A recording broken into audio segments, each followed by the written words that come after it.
Hey guys, Harsh here, back in the video. So in this video I am going to show you how you can use your NodeMCU ESP8266 right over here and use it to control your relay modules to do whatever home automation project that you like, or there can be literally hundreds of applications that you can do with this particular setup over here. So in this video I am just going to use a single channel relay over here just to keep this tutorial simple, but I will explain it to you how you can use the multiple channel relay. So without wasting time, let's get started. So usually you will find these boards over here, they are operating on 5 volts, but as you know the NodeMCU is at 3.3 volts. So for single up to 4 channel I have tested it and it won't be an issue because this just works fine on 3.3 volts. So now let's connect it up. So we'll first take the 3.3 volts and the ground and connect it to the ground and VCC on the relay over here. So the 3.3 volt will go to our VCC just like so,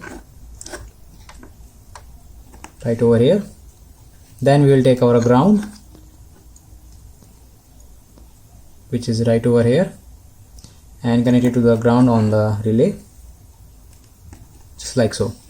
Now as you can see we have only one single pin left, which is the input pin.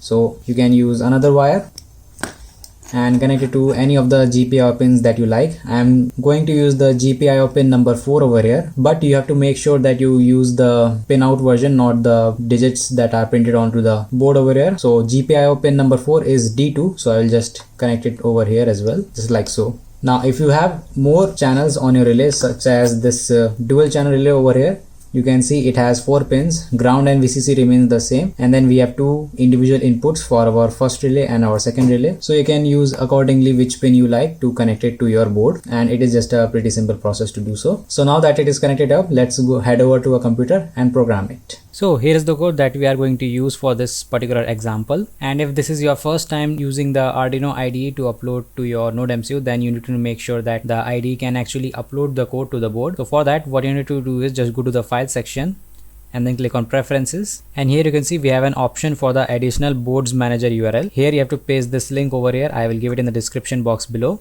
so that you can get the NodeMCU boards from the IDE. So just go ahead and click on OK after pasting that. Then you can head to the left side and click on this manager, which is the boards manager, and search for ESP8266, and you will only find this option, which is the ESP8266 by ESP8266 community. Just install it and restart your IDE. After that we can finally upload our code to the NodeMCU.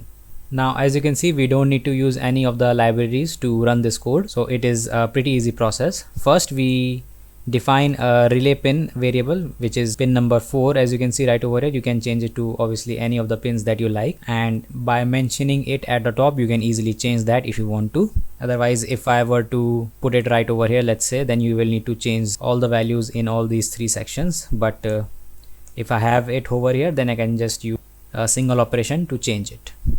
In the setup function you can see we have only one line, which is the pin mode setting. So we are setting relay pin, which is 4, as output. So obviously it needs to output the signal to the relay to command it to turn on or turn off, and by the command I mean is either to write it as high or as low. So initially, as you know, the void loop will run infinitely, so it will first digital write the value low to our relay pin, which will be 4. Then it will have a delay of 1000 millisecond, which equates to 1 second. Then again it will digitally write the value to relay pin as high, so this will turn on the relay, and then we will have a delay of 1000 seconds again, and then we'll jump back again to line number 8, which will set it to low. So every second the relay will turn on and turn off. This is basically what the code is going to do. Now we need to select our boards and our COM ports, so you have to go to this section over here and select from the other boards and section.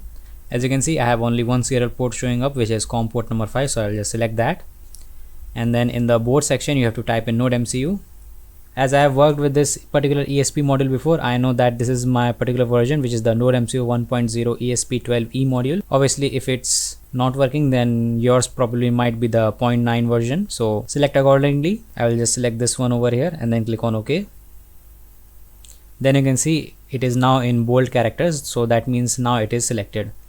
And once it is selected, we can just go ahead and click on this button, which will first compile this small sketch and upload it to our board. So if you have done everything correctly, it should work just like so. As you can see, every 1 second the relay is turning off and turning on. You can hear the ticking sound quite clearly, I believe. And also there is a small LED. So let me just try to reduce the brightness of the studio so you can clearly see the light. as you can see, this green light indicates whether the relay is turned on or turned off. So that's pretty nice as well. You can just use it to confirm your circuit over here. So that is, guys, that's how you can control a relay with your NodeMCU module. So thanks for watching the video, guys. Hopefully you enjoyed it, and I have provided the circuit diagram and the code in the description box below. So if you have any doubts, you can check that out. So as always, I will catch you all in the next one.